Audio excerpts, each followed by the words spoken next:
você, o Tudo a Ver começa agora ao vivo nesta tarde de terça-feira e segue hoje até uma das regiões mais remotas do mundo, o Nepal. O país de cultura milenar fica situado na encosta da Cordilheira do Himalaia, um dos lugares mais altos do planeta.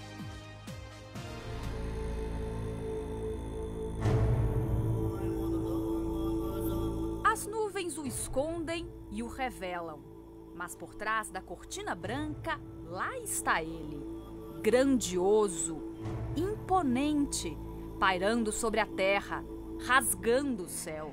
É como se nos desafiasse a ir a seu encontro. Este é o Himalaia, a terra do Monte Everest. Estamos no topo do mundo.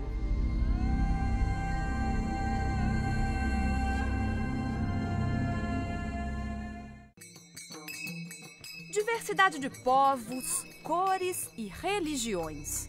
E o desafio constante de enfrentar as alturas.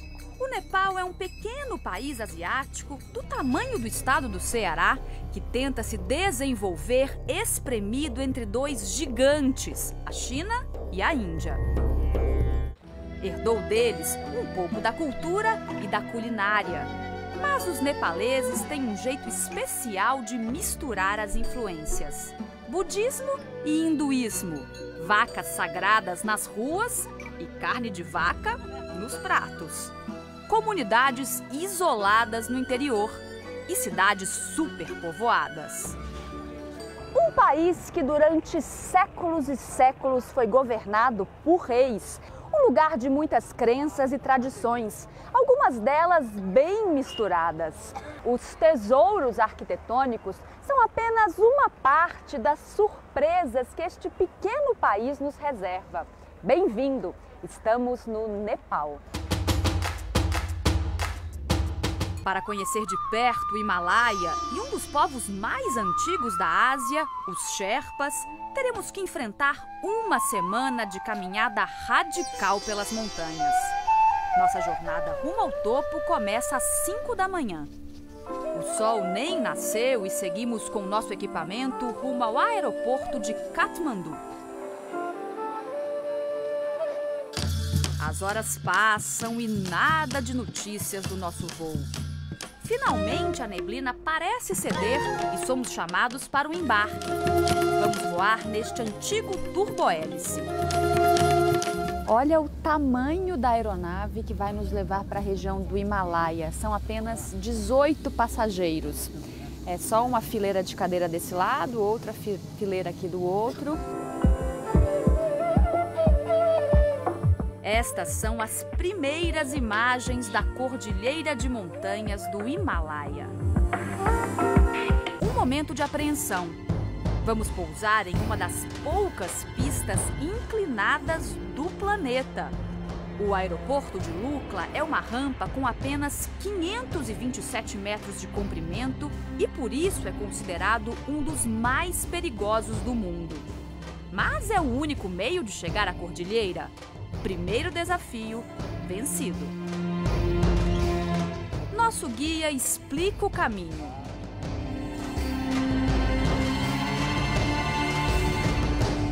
Nós vamos deixar agora o município de Lukla, que foi a nossa porta de entrada aqui na região do Himalaia.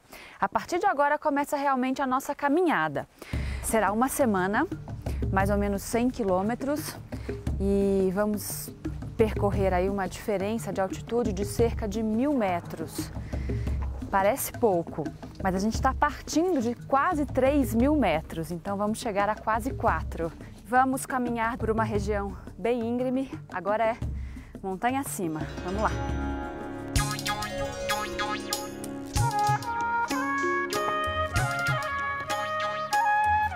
Durante todo o nosso caminho, a gente cruza com os Sherpas, olha só, são os carregadores aqui do Himalaia. Olha a quantidade de bagagem que eles estão carregando, gente, é uma coisa impressionante.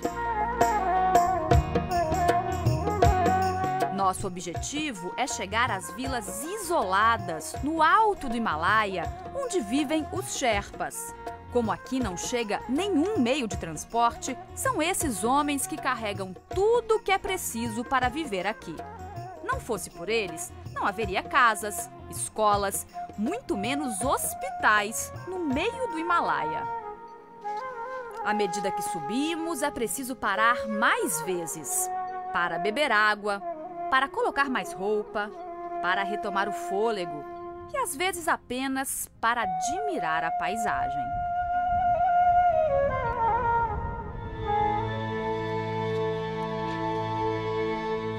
Nossa, só não dá para olhar para baixo aqui, gente.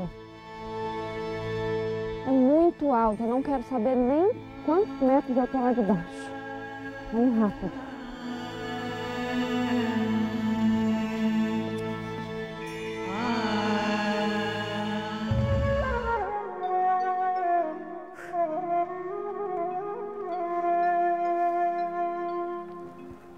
Nós chegamos no primeiro vilarejo em que nós vamos parar. Vamos passar uma noite aqui, tentar recarregar as baterias. Começamos o nosso dia de caminhada hoje com temperatura ainda mais baixa. Nesse momento faz -1 grau. As pessoas, claro, ficam dentro de casa, né? E a gente está deixando esse vilarejo para continuar a caminhada Himalaia acima.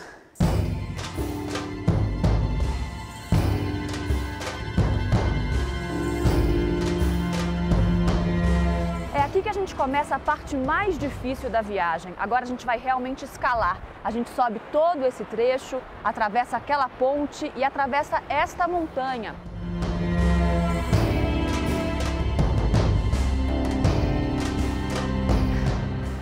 Ninguém disse que ia ser fácil. Mas eu também não imaginava que ia ser tão difícil. Os problemas aqui não são apenas a altitude, o ar rarefeito e o clima seco. Estamos em pleno inverno nepalês. Até nosso carregador Sherpa sofre.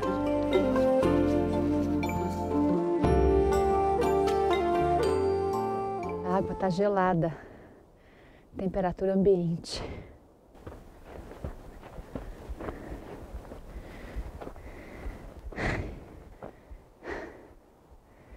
Nossa caminhada de hoje está quase terminando. Nós subimos mais de 900 metros. Quase não dá para falar. Estou muito cansada. E agora, no final da tarde, as temperaturas vão ficando muito baixas.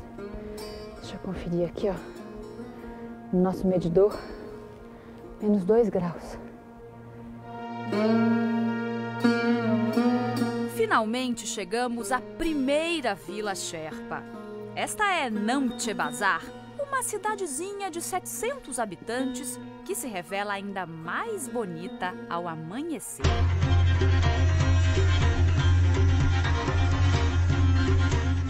Para nós, escaladores de primeira viagem, cada passo, rajada de vento, cada grau a menos de temperatura exigem esforço extremo do corpo. Para os moradores daqui, os desafios são ainda muito mais pesados. Terra de montanhas geladas e de trabalhadores resistentes. Estamos aqui para conhecer o modo de vida dos Sherpas, os homens que levam nas costas tudo o que precisa ser transportado nas montanhas. No segundo dia de caminhada, encontramos Gobinda. Este jovem de 18 anos foi contratado para transportar 80 quilos de madeira entre 2 cidades do Himalaia. Vai caminhar assim por 4 dias e receber R$100 pelo esforço.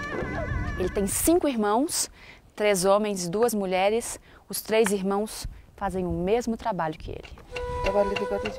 Com a ajuda do nosso guia, converso com um jovem que carrega em madeira bem mais do que o próprio peso. Ele conta que mora num vilarejo perto de Lukla, a primeira cidade do Himalaia, que fica a 2 dias a pé daqui. Diariamente, ele enfrenta uma jornada de 12 horas. Olha isso. Nossa, eu não consigo carregar, não consigo tirar do lugar.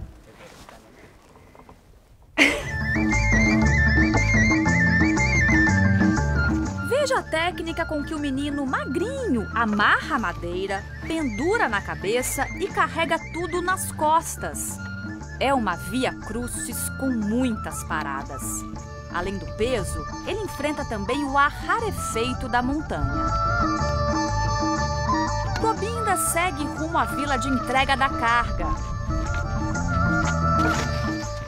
E nós vamos no nosso ritmo. É em vilas como esta que vive boa parte da população Sherpa do Nepal. De perto parece uma vilazinha comum, mas basta olhar de uma certa distância para entender que eles moram em uma das regiões mais extremas e remotas do planeta. Nós estamos no meio do Himalaia. Por todo o trajeto, cruzamos também com muitos animais. Eles são o único outro meio de transportar mercadorias pela região.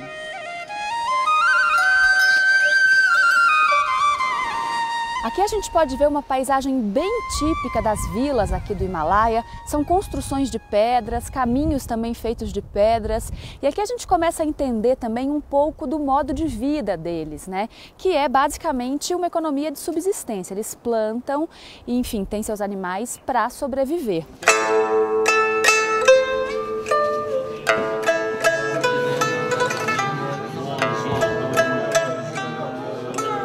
Como eu não consegui dormir bem nas últimas noites por causa do frio, esta noite eu pedi para a família para dormir aqui, gente. Olha só, eu estou no meio do refeitório deles. É aqui que eles fazem as refeições, é aqui que daqui a pouco a gente vai tomar café da manhã. E é o único cômodo da casa que tem algum tipo de aquecimento, que é esse aquecedor a lenha, que ficou aceso por algumas horas. Essa noite fez menos 10 graus lá fora.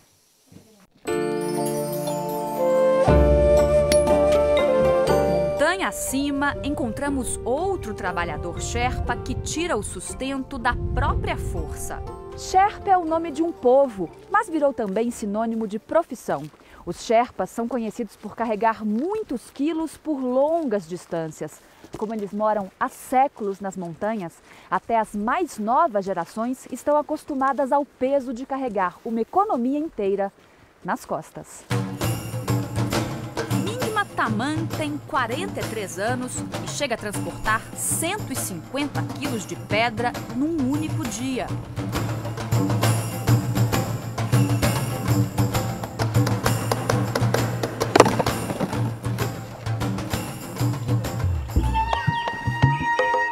Ele mora nesta pequena casa com 5 filhos e mais 4 colegas de trabalho que à noite dividem este cômodo que serve de sala, refeitório e quarto.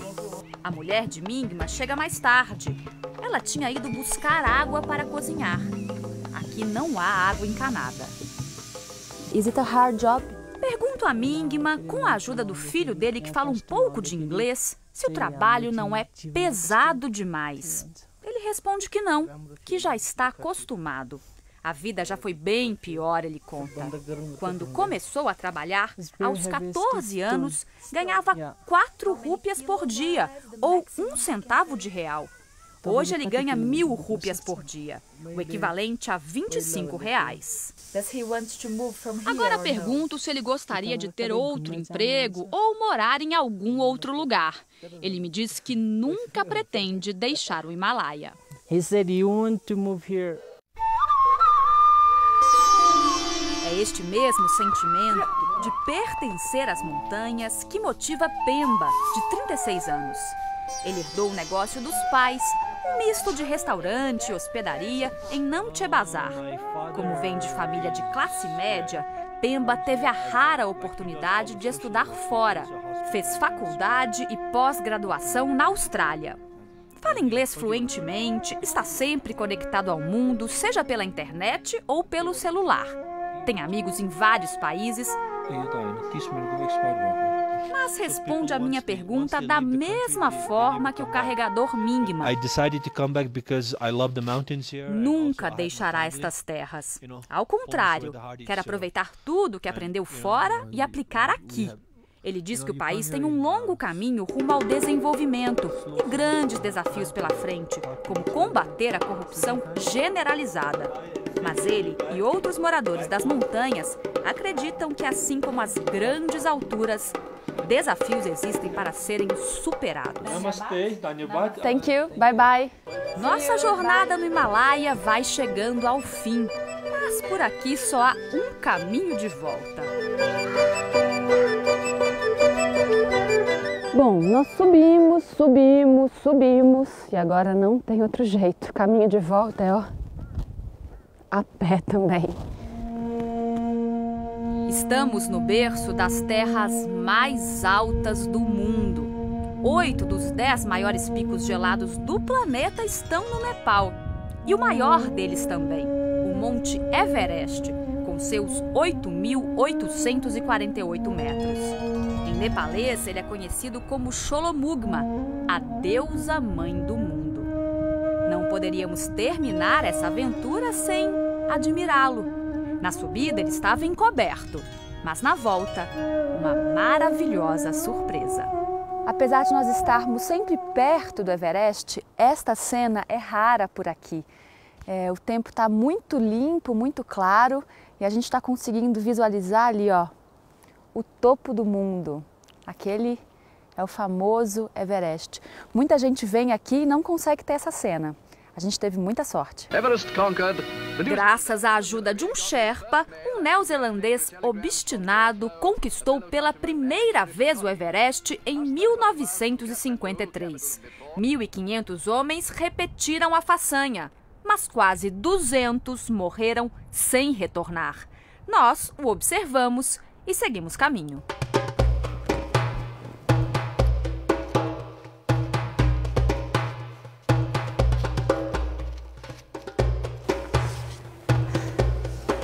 Chegamos em Lukla. Última parada. Dhanyabad.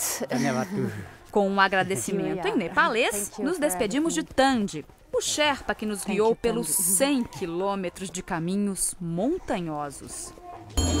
A nossa expedição rumo ao interior começa em mais um voo, com um atraso, coisa corriqueira no Nepal.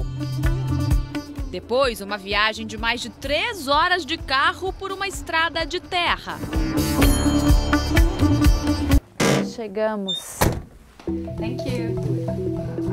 No dia seguinte, bem cedo, retomamos a viagem, agora de jipe, para poder enfrentar o caminho. Chegar às comunidades isoladas do sul do Nepal exige esforço. A gente saiu muito cedinho, num frio aqui da floresta da região de Bardia, e vamos em busca das comunidades Taru. São os povos indígenas aqui da região. Aqui no Terai não há montanhas, mas terras planas com florestas. Campos de arroz e outras plantações cercam as pequenas vilas. Finalmente chegamos a uma comunidade Taru, o povo da floresta. Ao longo de séculos, esse povo indígena resistiu a invasões, sofreu influência do restante do país e da vizinha Índia, mas conseguiu manter tradições. Namastê! Quem nos recebe é Dilju, o chefe da vila. Ele veste traje habitual, saia curta para os homens, colete e um chapéu alto. Nós vamos conhecer agora a casa principal dessa comunidade Taru. Aqui nesta casa vivem 52 pessoas.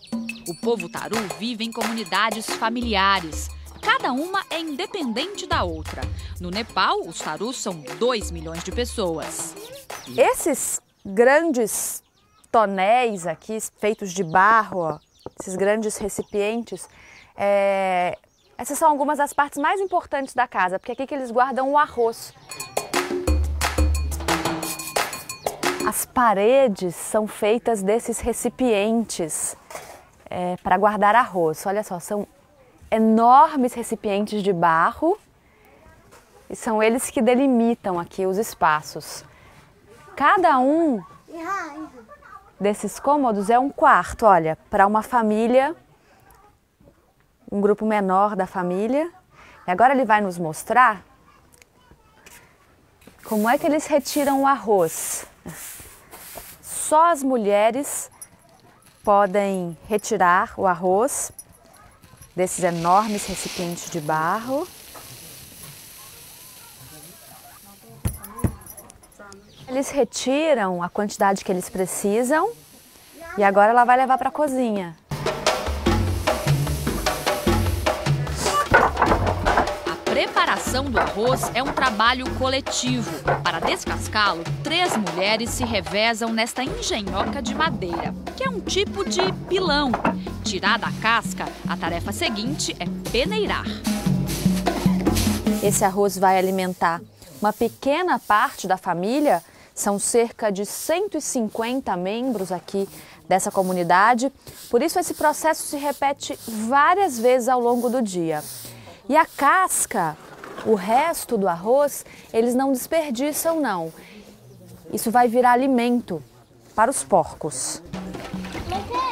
Somos convidados especiais para o almoço. Além do arroz, a galinha também vai para a panela. E as mulheres já estão na cozinha para preparar tudo enquanto conhecemos o resto da habitação taru, chamada Badagar. Esse aqui é um dos quartos da casa e ele está nos mostrando, olha só, como é que eles fazem para dormir. Agora ele está colocando algumas esteiras por cima dessa palha. Ele está me convidando para sentar, para ver se é confortável. Tá com cara de ser quentinha. E aqui em cima que eles guardam os itens mais valiosos, olha só. Agora Dildio nos mostra toda a vila. Os tarus têm vacas, porcos, cabras e galinhas. Os animais são criados para consumo próprio. Quando eles precisam de dinheiro, vendem parte da produção. Aqui tudo pertence a todos e o trabalho também é comunitário. É em cima dos telhados que eles plantam abóbora. Ele estava me explicando que é um lugar mais seguro, porque os animais não vão estragar a plantação, e também é um bom lugar para guardar, para conservar esses alimentos. Seguimos o líder até um lugar estratégico para a comunidade taru. Atravessamos a plantação até os limites da floresta. Aqui fica uma torre de observação. A cada noite, um dos membros da comunidade taru dorme aqui. Exatamente nesse local, é uma das tarefas mais importantes da aldeia, porque eles precisam ficar aqui observando os animais. Muitas vezes elefantes ou rinocerontes vêm se alimentar das plantações e eles têm que tentar evitar isso. Vizinhos das florestas, os tarus entram na mata com facilidade. Mas nós que não temos o mesmo costume... Olha o tamanho da cobra! Na caminhada pela mata, encontramos um dos animais selvagens que invadem as plantações tarus. Começo da tarde. Já é hora do almoço. Só ficamos sabendo de parte do cardápio. O restante do almoço vai ser surpresa pra gente. Eu só vou comer com a primeira turma, que é a turma de homens, porque eu sou visitante. Porque normalmente só os homens comem primeiro. O almoço é como um ritual cheio de etapas. Primeiro chegam os utensílios, depois a água, que embora escassa, é usada para lavar as mãos. Antes da refeição vem a bebida. É uma cerveja artesanal feita de arroz.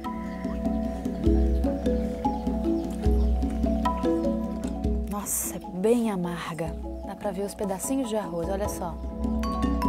E elas começam a trazer o almoço. Tudo é servido em lindas cumbuquinhas feitas de folhas. Aqui tem espinafre, um peixinho bem pequeno, cozido. Aqui o frango, que eles mataram especialmente pra gente. E um complemento que eu não sei o que é. Mazá? Tento desejar uma boa refeição na língua taru. Só tento. Hana, Mahud, Bazá, Ma, Bahud. Eu estou tendo uma experiência muito diferente aqui, almoçando do modo taru, mas eles também estão se divertindo comigo, olha lá. Tem sempre uma plateia acompanhando todos os meus movimentos aqui. Quando achávamos que a refeição tinha terminado, chega o prato principal. Adivinhem? Arroz. Eles comem com um molho apimentado à base de lentilha. Soup. Você viu algum talher por aqui? Nem a gente. Este é um dos sons ouvidos em qualquer lugar da cidade de Katmandu. Na capital do Nepal, a confusão no trânsito não tem hora. A poluída Katmandu, que faz muita gente usar máscara para conseguir respirar, também é a maior cidade do país. Tem 1 milhão de habitantes que tentam circular pelo caos como podem. Nós estamos andando num tuk-tuk. Tuk-tuk é essa van aqui aberta atrás, para que fique mais fácil os passageiros entrarem. E é uma tentativa de melhorar o caos que é o trânsito aqui em Katmandu. Além do barulho constante das buzinas, outro som muito comum aqui no Nepal é o dos rituais. Nós estamos acompanhando agora uma cerimônia Newari. Os Newaris são o povo mais antigo aqui do Nepal. E eles estão reunidos, olha só os homens, para agradecer as conquistas dos últimos meses. Várias ocasiões são marcadas por rituais no Nepal. Como a maioria da população é hindu, é mais comum encontrar cerimônias dessa tradição. Às margens deste rio, o Bagmati, hindus fazem oferendas aos parentes mortos.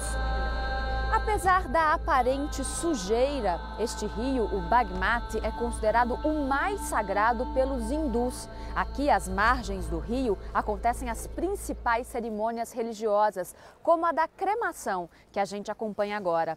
Este lugar está aberto 24 horas por dia, todos os dias da semana, e recebe não apenas os nepaleses, mas milhares de famílias hindus de várias partes do mundo. Primeiro, o corpo é velado às margens do Bagmati. Depois, deve ser lavado nas águas do rio pelo filho mais velho, várias vezes. É um parente que também acende o fogo para começar a cremação. Por último, as cinzas são jogadas no rio. Para os hindus, os pombos são considerados sagrados, o que explica a superpopulação desses pássaros. Nesta terra de tantas culturas, há tolerância religiosa. 10% da população é budista. Entre eles, as cerimônias são completamente diferentes. Não importa a hora do dia nem a estação do ano. Por aqui as ruas estão sempre assim, bem movimentadas. Este é um dos maiores centros de peregrinação para budistas no mundo. Apesar da maioria da população nepalesa ser hindu, os hábitos, as cores, os rituais budistas são parte fundamental da cultura do país.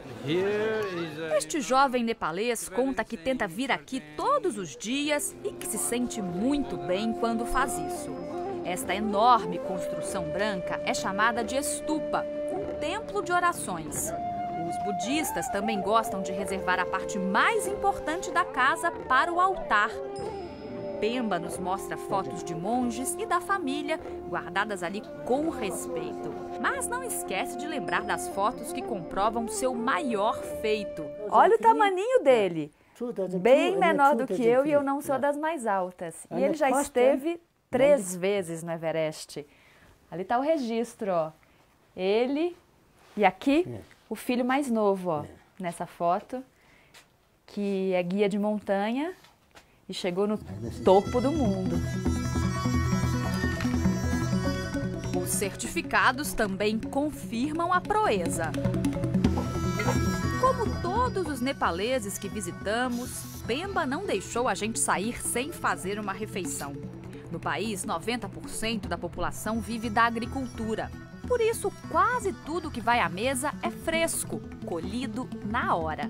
O prato de hoje é o mais tradicional da culinária nepalesa e lembra o Brasil. O arroz com feijão do Nepal é este aqui, ó, o dal bhat, que é arroz com lentilha. Mas nem todos os sabores daqui são fáceis de se encarar.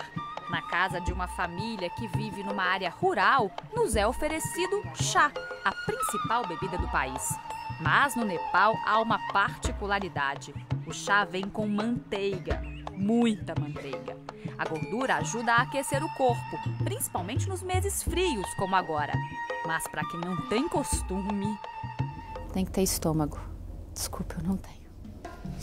Para compensar minha inexperiência com o chá, provo outra especialidade.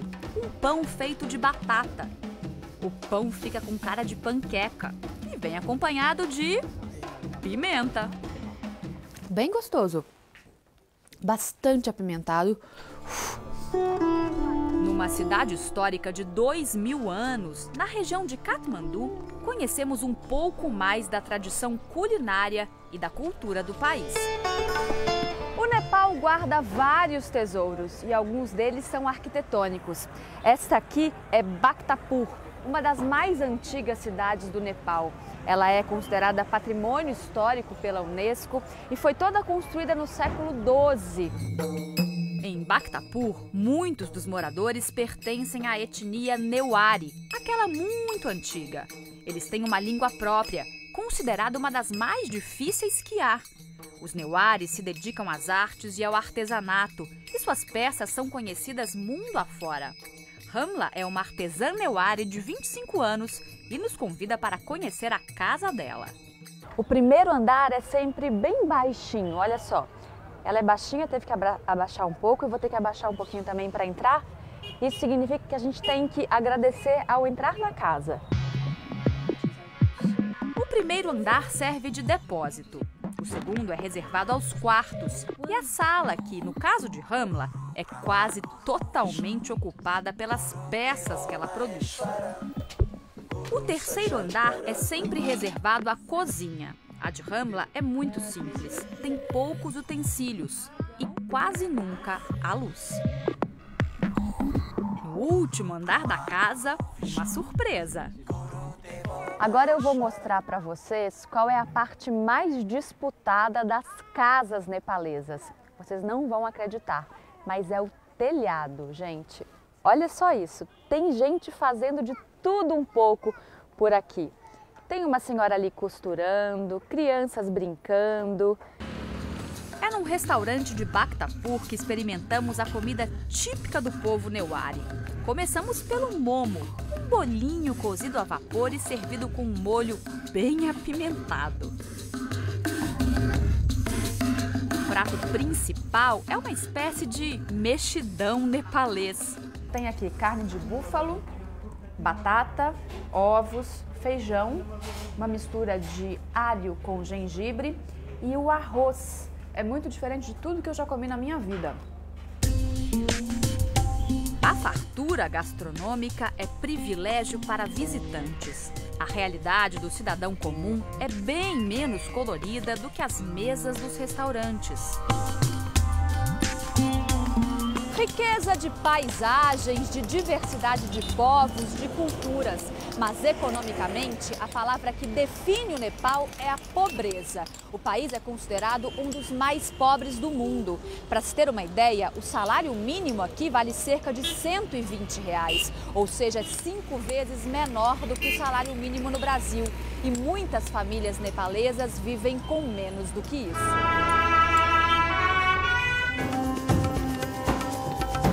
A cordilheira, que guarda 8 dos 10 maiores picos do planeta, ganhou um segundo nome, o Teto do Mundo. Mas o Himalaia é conhecido também como o terceiro polo. Seria o maior ponto de concentração de geleiras, depois do Polo Norte e do Polo Sul. Por isso, a cordilheira também é berço de muitos rios. O Nepal tem cerca de 6.000 rios. É daqui da região do Himalaia que sai a água que abastece 40% da população mundial. É esta água que vai chegar à Índia, um dos países mais populosos do mundo. Mas aproveitar todo esse potencial aqui em solo nepalês é um dos maiores desafios para o governo. São 2 fantasmas que rondam o Nepal. O primeiro não é problema exclusivo do país, o aquecimento global. O segundo é motivo de vergonha da população mais esclarecida. Um dos lugares mais ricos em recursos hídricos do planeta não consegue levar água nem luz à casa de milhares de cidadãos. A população de Katmandu está tendo que se acostumar à escuridão. Nós estamos em uma das principais ruas do centro da cidade, no começo da noite, e olha só, a gente não enxerga quase nada. A cidade enfrenta de 2 a 3 apagões por dia. Mingma Sherpa tem 55 anos, é guia de turismo há mais de 30 e mora numa região nobre de Katmandu, a capital do Nepal. Pode ser considerado um nepalês de classe média. Ele nos mostra o apartamento alugado de 3 quartos. Mingma tem 5 filhos, mas só o mais novo, de 11 anos, está em casa. Na cozinha, que tem menos luz natural, um papel nos chama a atenção. O problema da falta de eletricidade aqui em Katmandu é tão grave que ele chega a ser programado. Em todas as casas há essa espécie de agenda aqui, que fala quando é que vai faltar luz. A gente está na segunda-feira, neste intervalo aqui de 9 da manhã às 3 da tarde, e neste momento, ó, nada de luz. Every day, 12 hours. Mingma conta que a falta de energia com hora marcada acontece há pelo menos 3 anos. São 12 horas por dia sem luz em casa. A falta de energia já é tão grave que uma TV local resolveu fazer um protesto bem-humorado. Nas últimas semanas, a apresentadora do telejornal tinha como companheira de bancada uma lamparina. O canal de notícias quer pressionar o governo a resolver um dos maiores problemas do país. No canal de TV, um repórter também saiu às ruas escuras com a ajuda de uma lanterna. E o próprio ministro de Recursos Hídricos do país foi entrevistado durante o apagão na bancada da emissora. Ele disse em rede nacional que a eletricidade tem papel muito importante na vida das pessoas.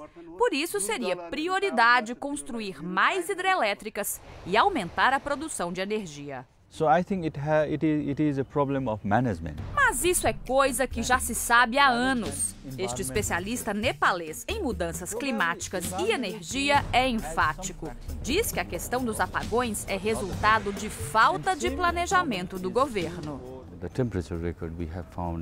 Ao falar do aquecimento global, ele diz que as temperaturas recordes já registradas no país são sinal de que a luz vermelha vai acender em breve. O derretimento e a consequente diminuição das geleiras do Himalaia já foram comprovados.